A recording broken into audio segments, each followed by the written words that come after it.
అదేవిధంగా ఆ పేదలకు ఇచ్చినటువంటి ఇళ్లలో కూడా హక్కు కల్పించాలి. ఎవరు ఆలోచిస్తారు? అదే స్థలం ఇచ్చి ఇల్లు కట్టుకోవడానికి శాంక్షన్ చేసి, అదే కాకుండా ఆ ఇంటిని వాళ్ళకి ఆస్తిగా మార్చాలి అంటే వాళ్ళకి రిజిస్ట్రేషన్ చేసి ఇవ్వాలి అనేటువంటి ఒక గొప్ప ఆలోచన చేసి ఆ స్థలాలను కూడా రిజిస్ట్రేషన్ చేసి ఇవ్వాలనేటువంటి గొప్ప ఆలోచన చేసినటువంటి వ్యక్తి మన ముఖ్యమంత్రి గారు. ఇంత గొప్ప నిర్ణయాలు తీసుకున్నటువంటి ముఖ్యమంత్రి గారు. అదేవిధంగా ఈ రాష్ట్రంలో ఉన్నటువంటి ప్రతి అవ్వను ప్రతి తాతను పలకరిస్తే ఈరోజు జగన్మోహన్ రెడ్డి గారు గుర్తొస్తున్నారు. ఎందుకంటే వాళ్ళకి 3,000 రూపాయల పెన్షన్ వస్తుంది. ఎప్పుడన్నా ఈరోజు ఈ రాష్ట్రంలో ఉన్నటువంటి అవ్వాతాతలకి ఒక మనవడిగా, ఈరోజు ఈ రాష్ట్రంలో ఉన్నటువంటి అవ్వాతాతలకి నేను ఉన్నానని భరోసా కల్పిస్తూ గడప దగ్గరికే వెళ్ళి పెన్షన్ ఇచ్చేటువంటి కార్యక్రమం. ఇదే పెన్షన్ గురించి నిన్న మాట్లాడుతూ ఉంటే, పెన్షన్ గురించి గవర్నర్ గారు మాట్లాడుతూ ఉంటే, ఈజ్ ఎక్సలెన్సీ గవర్నర్ గారు ఈ రాష్ట్రంలో ఉన్నటువంటి అవ్వాతాతలకు 3,000 పెన్షన్ ఇస్తున్నామంటే దాన్ని కూడా ఓర్చుకోలేక కరెక్ట్గా పెన్షన్ గురించి మాట్లాడుతుంటే లేచిపోయి ఒక అల్లరి చేసి ఈ సభ నుంచి బయటకు వెళ్ళిపోయినటువంటి పరిస్థితి. ఈరోజు సభలో అవ్వాతాతలకి 3,000 రూపాయల పెన్షన్ జగన్మోహన్ రెడ్డి గారు ఇస్తున్నారంటే కూడా వినలేక ఓర్వలేక అసెంబ్లీ నుంచి నన్ను బయటికి వెళ్ళిపోయినటువంటి ప్రతిపక్షాలు. వాళ్ళ గతంలో 38 లక్షల మందికి వాళ్ళు ఇస్తే ఈరోజు 66,35,000 మందికి ఈరోజు మనం పెన్షన్ ఇస్తూ ఉంటే ఎక్కడ 38 లక్షలు, ఎక్కడ 66 లక్షలు? ఈరోజు 1961 కోట్ల రూపాయలు ఈరోజు పెన్షన్కే ఖర్చు పెడుతూ ఉన్నామంటే ఆ అవ్వాతాతకి ఆ నెలంతా కూడా అవ్వ ఎదురు చూసేది, ఆ తాత ఎదురు చూసేది ఆ పెన్షన్ కోసం. ఆ పెన్షన్ ఇంటికి పంపించేటువంటి గొప్ప వ్యవస్థని మన ప్రభుత్వంలో కాదా తీసుకువచ్చింది అని అడుగుతున్నాను. ఇంత గొప్ప వ్యవస్థలను తీసుకొచ్చినటువంటి మన గౌరవ ముఖ్యమంత్రి గారు, ఇంత గొప్ప వ్యవస్థల్ని ముందుండి నడిపిస్తున్నటువంటి గౌరవ ముఖ్యమంత్రి గారు, ఈరోజు అన్ని రకాలుగా కూడా ఈరోజు ఈ రాష్ట్రాన్ని ముందుకు తీసుకువెళ్తున్నటువంటి గౌరవ ముఖ్యమంత్రి గారు. అధ్యక్ష, ఈరోజు చూస్తే ప్రతిపక్షాలందరూ కూడా ఈరోజు నేను ఒకటే చెప్తూ ఉన్నాను అధ్యక్ష, జగనన్న రాష్ట్ర ప్రజలకు ఒక ధైర్యాన్ని ఇచ్చారు, వారి సమస్యల పరిష్కారాన్ని అందించారు, భవిష్యత్తుపై ఆశ నిలబెట్టారు అధ్యక్ష. ఈ రాష్ట్రంలో ఉన్న పేదవారికి ఈరోజు ప్రజలు ముఖ్యమంత్రి గారిని నమ్మారు అధ్యక్ష. ముఖ్యమంత్రి గారు ప్రజలకు సేవకుడిగా నిలిచారు అధ్యక్ష. అధ్యక్ష, రెండు వైపుల నుండి కూడా ఒకరి పట్ల ఒకరికి సమానమైన ఆదరణ ఉంది అధ్యక్ష ఈరోజు ప్రజలకు ముఖ్యమంత్రి గారికి.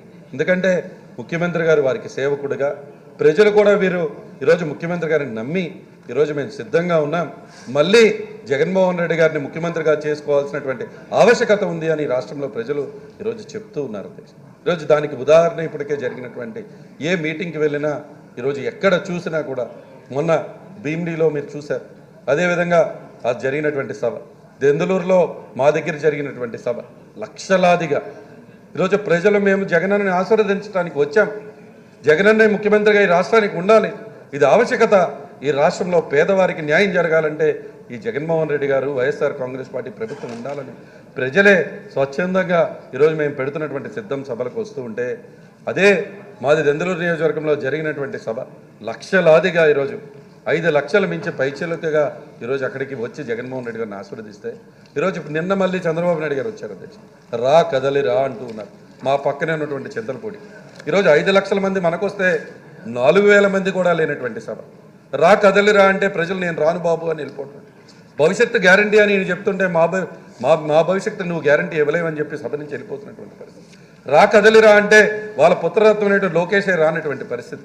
ఈరోజు అక్కడ ఉన్నటువంటి సభలు ఫెయిల్ అవుతూ ఉంటే ప్రజలు రా కదలి రా సభ నుంచి ఆ సభ ఎక్కి సిద్ధం అని ఆయన కూడా మాట్లాడుతూ ఉన్నాడు అధ్యక్ష. అంటే జగన్మోహన్ రెడ్డి గారి సిద్ధం సభ చూసి చంద్రబాబు నాయుడు గారికి మరి ఏమైందో తెలియదు, రా కదలి రా సభ నుంచి పేరు మార్చి సిద్ధం అంటూ మా అందరినీ కూడా తిట్టేటువంటి వైనం నిన్న చూశారు.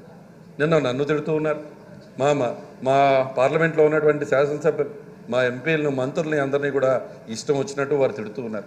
వారి జనానికి జనం రాకపోతే మేమేం చేశాం అధ్యక్ష? అంటే ప్రజలకు మీ పైన నమ్మకం లేదు కాబట్టి, ప్రజలు మిమ్మల్ని విశ్వసించట్లేదు కాబట్టి, మీరు భవిష్యత్తు గ్యారంటీ ఇస్తానన్నా నీ భవిష్యత్తుకే గ్యారంటీ లేదు, మాకేమిస్తామని వాళ్ళు ప్రజలు రాకుండా ఉన్న పరిస్థితుల్లో ఈరోజు అక్కడికి వచ్చి అక్కడ ఉన్నటువంటి శాసనసభ్యుల్ని, అక్కడ ఉన్నటువంటి మంత్రుల్ని, మా గౌరవ ముఖ్యమంత్రి గారిని తిట్టుదామని సభలు పెడితే ఏమవుతుంది అధ్యక్ష? ఈరోజు ఒకటే చెప్తూ ఉన్నా అధ్యక్ష, నిన్న మాట్లాడుతున్నారు అధ్యక్ష, అసలు నేనుంటే కరోనా వచ్చేదా తమ్ముళ్ళు అంటున్నాడు అధ్యక్ష. ఏంటి అధ్యక్ష? నేనుంటే కరోనా వచ్చేదా అంటున్నారు. అంటే ఆయన ఏం మాట్లాడుతున్నారని? కేసులు పెట్టించుకోండి, పెద్ద పదవులు ఇస్తానని ఒకటి అంటారు అధ్యక్ష. ఏంటో ఏం మాట్లాడుతున్నారో ఈరోజు ప్రతిపక్షాలకి ఏ విధంగా ఉందో వాళ్ళు మాట్లాడుతున్నటువంటి తీరు చూస్తే అర్థమవుతుంది అధ్యక్ష. ఈరోజు అధ్యక్ష,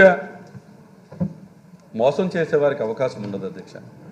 ద్రోహం చేసిన వాళ్ళకి క్షమించరని ప్రజలు ఇప్పటికే నిర్ణయించుకున్నారు అధ్యక్ష. మోసం చేస్తూ ప్రజలకు మాయమాటలు చెప్పేటువంటి చంద్రబాబు నాయుడు గారు మాకొద్దు, ఈరోజు జగన్మోహన్ రెడ్డి గారే మాకు ముద్దు అని చెప్పి ఈరోజు ప్రజలు ఇప్పటికే నిశ్చయించుకుని ప్రజలందరూ కూడా ఈరోజు గౌరవ ముఖ్యమంత్రి గారే కావాలని, ఎందుకు కావాలనేది కూడా చెప్తూ ఉన్నా అధ్యక్ష.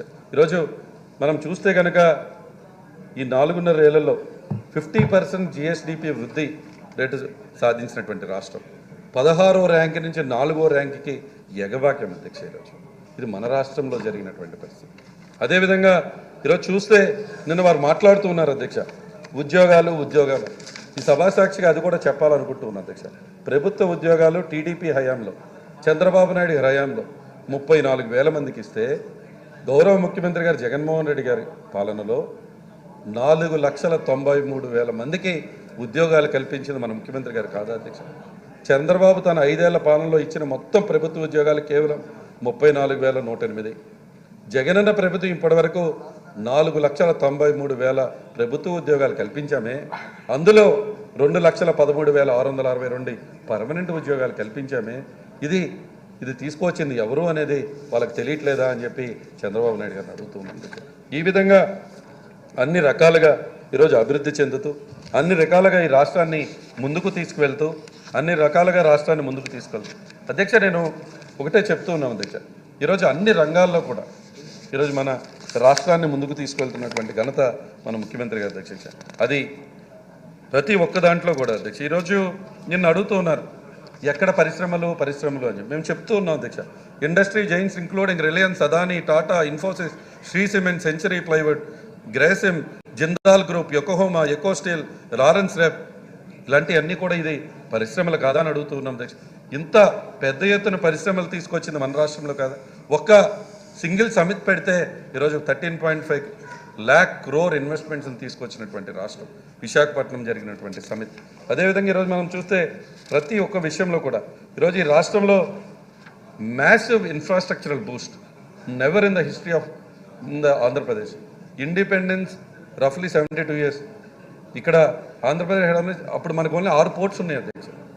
ఈరోజు 4 లొకేషన్స్లో 5 ఫిషింగ్ హార్బర్స్, 11 మెడికల్ కాలేజెస్ ఉంటాయి.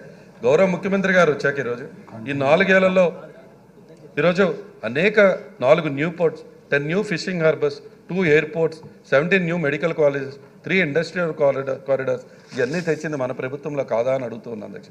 ఈ విధంగా అంతేకాకుండా ఈరోజు ఇన్ఫర్మేషన్ టెక్నాలజీ రంగంలో కూడా ఈరోజు మనం చూస్తూ ఉంటే ఇన్ఫోసిస్ లాంటి గొప్ప సంస్థలన్నీ కూడా ఈరోజు వైజాగ్ రాలేదా అని అడుగుతున్నాం అధ్యక్ష.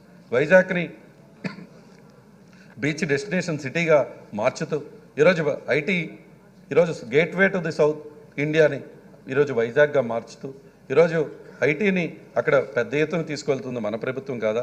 ఈరోజు దాదాపుగా అక్కడ వస్తున్నటువంటి డేటా సెంటర్ 7,200 కోట్ల పైచీలుగా వెచ్చించి ఒక డేటా సెంటర్ ఈరోజు అదానీ డేటా సెంటర్ ఈరోజు అక్కడికి రాబోతుంది. అదేవిధంగా మధురవాడలో ఇంటిగ్రేటెడ్ డేటా సెంటర్తో పాటు టెక్నాలజీ మరియు బిజినెస్ పార్క్ను కూడా కడుతూ ఉన్నామే. ఇవన్నీ కూడా అభివృద్ధి కాదా? ఇదంతా ఇన్ఫ్రాస్ట్రక్చర్ డెవలప్మెంట్ కాదా? వాళ్ళకి తెలియాలని అడుగుతూ ఉన్నాను. అదేవిధంగా ముఖ్యంగా అన్నిటికంటే ముఖ్యంగా ఇవన్నీ కూడా చెప్తూ ఉన్నాం. కానీ ఈరోజు ఒక ప్రభుత్వం యొక్క పరిపాలన ఎప్పుడూ కూడా ప్రజల గడప వద్దకే పాలన ఉండాలి అధ్యక్ష. Governance to the door step.